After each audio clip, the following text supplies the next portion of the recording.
Hello friends, welcome to my channel Tunga Pakashale. ಯಾರು ಹೊಸದಾಗಿ ನನ್ನ ಚಾನಲ್ ನೋಡ್ತಾ ಇದ್ದೀರಾ, ಪ್ಲೀಸ್ ಸಬ್ಸ್ಕ್ರೈಬ್ ಮಾಡ್ಕೊಳ್ಳಿ. ಪಕ್ಕದಲ್ಲಿ ಇರೋ ಬೆಲ್ಲೈಕನ್ ಅನ್ನು ಕ್ಲಿಕ್ ಮಾಡಿ. ಫ್ರೆಂಡ್ಸ್, ಇವತ್ತು ಇನ್ಸ್ಟೆಂಟಾಗಿ ಸಾಸ್ಗಳು ಇಲ್ಲದೆ ಯಾವ ರೀತಿ ಎಗ್ ರೈಸ್ ಮಾಡೋದು ಅಂತ ನೋಡೋಣ ಬನ್ನಿ. ತುಂಬಾ ಈಸಿ, ತುಂಬಾ ಚೆನ್ನಾಗಿರುತ್ತೆ. ಸಾಸ್ ಏನು ಬಳಸದೆ ಇದನ್ನ ಹೇಗೆ ಮಾಡೋದು ಅಂತ ನೋಡೋಣ ಬನ್ನಿ. ಮೊದಲಿಗೆ ಒಂದು ಬಾಣಲಿ ಬಿಸಿಗಿಟ್ಟಿದ್ದೀನಿ. 1 ಟೇಬಲ್ ಸ್ಪೂನ್ ಆಗೋಷ್ಟು ಮಾತ್ರ ನಾನಿಲ್ಲಿ ಎಣ್ಣೆ ಹಾಕ್ತಾ ಇದ್ದೀನಿ. ಸಾಕು, ಎಣ್ಣೆ ಬಿಸಿ ಆಗಲಿ.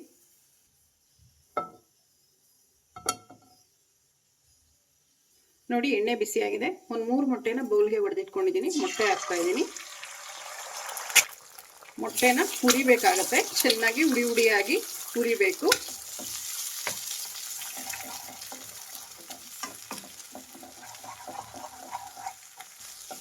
ನೋಡಿ, ಮೊಟ್ಟೆದೆಲ್ಲ ಹಸಿ ವಾಸನೆ ಹೋಗಿದೆ. ಎಷ್ಟು ಚೆನ್ನಾಗಿ ಇದೇ ಥರನೇ ಹುಡಿಯಾಗಿ ಮೊಟ್ಟೆನ ಹುರಿಬೇಕಾಗುತ್ತೆ. ಇದೊಂದು ಪ್ಲೇಟಿಗೆ ತಕ್ಕೊಳ್ಳೋಣ. ನೋಡಿ, ಮತ್ತೊಮ್ಮೆ ಈಗ ಅದೇ ಬಾಣಲಿಗೆ ಒಂದು 3 ಟೇಬಲ್ ಸ್ಪೂನ್ ಅಷ್ಟು ಎಣ್ಣೆ ಹಾಕ್ತಾ ಇದ್ದೀನಿ.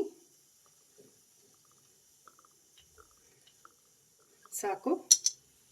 ನೋಡಿ, ಎಣ್ಣೆ ಬಿಸಿಯಾಗಿದೆ. ಒಂದು ಗರಿ ಕರಿಬೇವು ಹಾಕ್ತಾ ಇದ್ದೀನಿ. ಸಣ್ಣದಾಗಿ ಹಚ್ಚಿರೋಂಥ ಮೀಡಿಯಂ ಸೈಜ್ ಈರುಳ್ಳಿ ತಗೊಂಡಿದ್ದೀನಿ. ಸಣ್ಣದಾಗಿ ನೋಡಿ, ಈ ರೀತಿ ಉದ್ದುದ್ದಾಗಿ ಹಚ್ಚಬೇಕಾಗುತ್ತೆ. ಈರುಳ್ಳಿನ ಸ್ವಲ್ಪ ಫ್ರೈ ಮಾಡೋಣ. ಫುಲ್ಲು ಫ್ರೈ ಮಾಡೋಕ್ಕೆ ಹೋಗ್ಬಾರ್ದು, ಒಂದು ಸ್ವಲ್ಪ ಹಾಫ್ ಬಾಯ್ಲ್ ಇದ್ದರೆ ತುಂಬ ಚೆನ್ನಾಗಿರುತ್ತೆ ಎಗ್ ರೈಸ್ಗೆ. ಮಿಕ್ಸ್ ಮಾಡಿ ಒಂದು ಅರ್ಧ ಟೇಬಲ್ ಸ್ಪೂನ್ ಅಷ್ಟು ಶುಂಠಿ ಬೆಳ್ಳುಳ್ಳಿ ಪೇಸ್ಟ್ ಹಾಕ್ತಾ ಇದ್ದೀನಿ.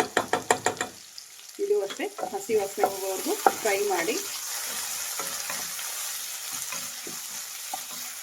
ನೋಡಿ, ಒಂದು ಮೀಡಿಯಂ ಸೈಜ್ ಟೊಮೆಟೊನ ಸಣ್ಣದಾಗಿ ಕಟ್ ಮಾಡಿರೋವಂಥದ್ದು ಹಾಕ್ತಾ ಇದ್ದೀನಿ. ಇದು ಅಷ್ಟೇ ಒಂದು ಸ್ವಲ್ಪ ಸಾಫ್ಟ್ ಆಗಬೇಕು ಟೊಮೆಟೊ. ನೋಡಿ, ಟೊಮೆಟೊ ಒಂದು ಸ್ವಲ್ಪ ಸಾಫ್ಟ್ ಆಗಬೇಕು. ಬೇಗ ಸಾಫ್ಟ್ ಆಗಿಬಿಡುತ್ತೆ ಟೊಮೆಟೊ. ತುಂಬಾ ಚೆನ್ನಾಗಿರುತ್ತೆ ಇದು ಎಗ್ ರೈಸ್. ಒಂದ್ಸಲ ನೀವು ಟ್ರೈ ಮಾಡಿ ನೋಡಿ.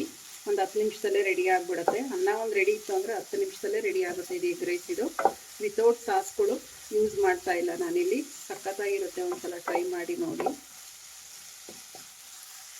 ನೋಡಿ, ಒಂದು ಸ್ವಲ್ಪ ಉಪ್ಪು ಹಾಕ್ತಾ ಇದ್ದೀನಿ. ಈರುಳ್ಳಿಗೆ ಆಗೋಷ್ಟು ಮಾತ್ರ ಹಾಕ್ತಾ ಇದ್ದೀನಿ. ಈರುಳ್ಳಿ ಟೊಮೆಟೊಗೆ ಆಗೋಷ್ಟು. ನೋಡಿ, ಸಾಕು ಇಷ್ಟು ಫ್ರೈ ಆಗಿರೋದು ಟೊಮೆಟೊ ಮತ್ತು ಈರುಳ್ಳಿ. ಈಗ ನೋಡಿ, ಅನ್ನ ಹಾಕ್ತಾ ಇದ್ದೀನಿ. ನೋಡಿ, ನಾವೇನು ಹುರಿದಿಟ್ಕೊಂಡಿದ್ವಲ್ಲ ಮೊಟ್ಟೆ ಹಾಕ್ತಾ ಇದ್ದೀನಿ. ಹುರಿದಿರೋಂಥ ಮೊಟ್ಟೆ. ನಿಮಗೆ ಖಾರಕ್ಕೆ ಎಷ್ಟು ಬೇಕು ನೋಡಿ, ಅಚ್ಚ ಖಾರದ ಪುಡಿ ಯೂಸ್ ಮಾಡ್ಕೊಬೋದು. ನಾನಿಲ್ಲಿ 1 ಟೇಬಲ್ ಸ್ಪೂನ್ ಅಷ್ಟು ಯೂಸ್ ಮಾಡ್ತಾ ಇದ್ದೀನಿ. ನೋಡಿ, ಒಂದು ಸ್ವಲ್ಪ ಗರಂ ಮಸಾಲ ಹಾಕ್ತಾ ಇದ್ದೀನಿ. ಈಗ ರುಚಿಗೆ ತಕ್ಕಷ್ಟು ಉಪ್ಪು ಹಾಕ್ತಾ ಇದ್ದೀನಿ. ಕೊತ್ತಂಬರಿ ಸೊಪ್ಪು ಹಾಕ್ತಾ ಇದ್ದೀನಿ. ಸ್ವಲ್ಪ ಇಲ್ಲಿ ನಾನು ಕೊತ್ತಂಬರಿ ಸೊಪ್ಪು ಜಾಸ್ತಿ ಯೂಸ್ ಮಾಡ್ತಾ ಇದ್ದೀನಿ.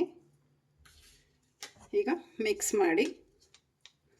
ಅನ್ನ ಹುಡಿಯಾಗಿ ಮಾಡಬೇಕು, ತುಂಬಾ ಚೆನ್ನಾಗಿರುತ್ತೆ ಎಗ್ ರೈಸ್. ನೋಡಿ, ಮಿಕ್ಸ್ ಮಾಡಿದ್ದಾಯಿತು. ನೋಡಿ, without sauce egg rice ready ಆಯಿತು. ತುಂಬಾ ಚೆನ್ನಾಗಿರುತ್ತೆ, ತುಂಬ ಟೇಸ್ಟಿಯಾಗಿರುತ್ತೆ. ಒಮ್ಮೆ ಟ್ರೈ ಮಾಡಿ. ತುಂಬ ಇನ್ಸ್ಟೆಂಟಾಗಿ ಒಂದು 10 ನಿಮಿಷದಲ್ಲೇ ರೆಡಿ ಆಗಿಬಿಡುತ್ತೆ. ನೋಡಿ, ಎಷ್ಟು ಚೆನ್ನಾಗಿ ಬಂದಿದೆ ಉದುರಾಗಿ. ಈಗ ಡಿಶ್ ಔಟ್ ಮಾಡ್ಕೊಳ್ಳೋಣ. ಫ್ರೆಂಡ್ಸ್, ನೋಡಿ, ಸಾಸ್ಗಳನ್ನ ಬಳಸದೆ ಇನ್ಸ್ಟೆಂಟಾಗಿ ಎಗ್ ರೈಸ್ ರುಚಿಯಾಗಿ ರೆಡಿಯಾಗಿದೆ. ತುಂಬಾ ಚೆನ್ನಾಗಿರುತ್ತೆ. ನೀವು ಒಮ್ಮೆ ಟ್ರೈ ಮಾಡಿ, ಹೇಗೆ ಬಂತು ಅಂತ ಹೇಳಿ. ನಿಮಗೆ ವಿಡಿಯೋ ಒಂದು ಸ್ವಲ್ಪನಾದರೂ ಇಷ್ಟ ಆಗಿದರೆ ಫ್ರೆಂಡ್ಸ್ ಆ್ಯಂಡ್ ಫ್ಯಾಮಿಲಿ ಮೆಂಬರ್ಸ್ಗೆ ಶೇರ್ ಮಾಡಿ. ಪ್ಲೀಸ್ ನಮ್ಮ ಚಾನಲ್ನ ಸಬ್ಸ್ಕ್ರೈಬ್ ಮಾಡಿ. ಪಕ್ಕದಲ್ಲೇ ಇರೋ ಬೆಲ್ಲೈಕನನ್ನು ಕ್ಲಿಕ್ ಮಾಡಿ. ನಾನು ಅದೇ ವಿಡಿಯೋ ಹಾಕಿದ್ರೆ ನೋಟಿಫಿಕೇಷನ್ ಬರುತ್ತೆ. Thank you for watching. ಮುಂದಿನ ವಿಡಿಯೋದಲ್ಲಿ ಭೇಟಿಯಾಗೋಣ. ನಮಸ್ಕಾರ.